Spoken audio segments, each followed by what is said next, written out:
I'm often asked on the channel how I can improve my potting, or why do I miss that particular shot. Now, I believe, generally speaking, most players need to improve their cue action, and that is the reason they are missing. As I mentioned in other videos, if we take a normal, well-coordinated person and we've got a straight shot where there is no angle to assess, he will point that cue in the right direction. He will aim in the right direction.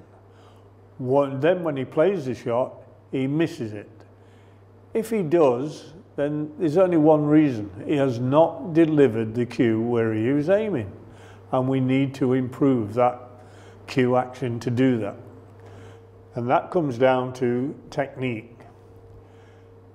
Now, I'm aware that a lot of people will not have a snooker table in their home, but that doesn't mean they can't take the cue home with them. Believe it or not, I used to practice on my wife's ironing board. Now, obviously, I couldn't hit a ball on the ironing board, but what I could do is set it up the same height as a snooker table. I would get on the ironing board, practice my cueing. I'd get my wife or my daughter to put me on video from various positions. I'd watch my grip. I'd watch the distance between my right hand and the body, the distance between my bridge and the end of the cue. And from there, I could just simply practice cueing in a straight line. Now, if we do have access to the table, then what we've got here is the baulk line. That is a straight line. And I can use it to my advantage.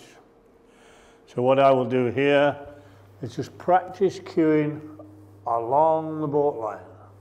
Play an imaginary shot and ask this question: is my cue still on the baulk line? I can take that a stage further, and I can take one of my senses away.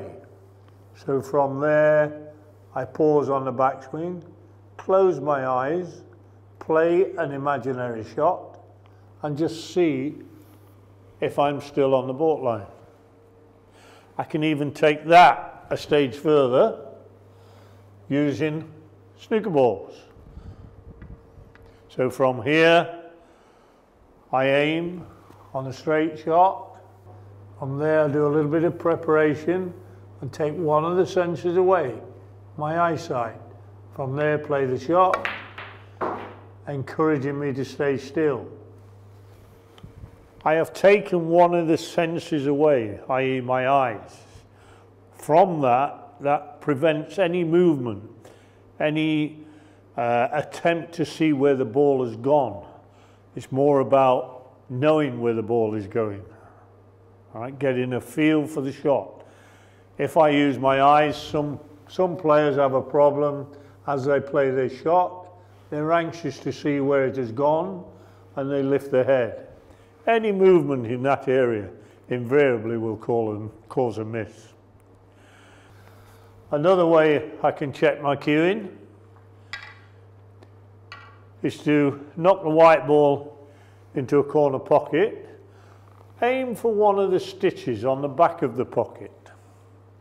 When you've played the shot, stay still, be brutally honest with yourself and ask the question: is my cue still pointing to that same stitch?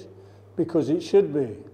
If it's gone there or there, eventually you will miss. Let me finish by saying that if you are determined to improve at this game, please practice your cueing.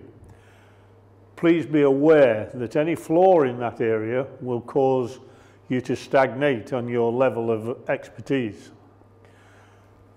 Be prepared to go a little bit backwards before you start to go forwards. And please bear in mind also, the better you get, to find the next little bit of improvement gets harder and harder and harder.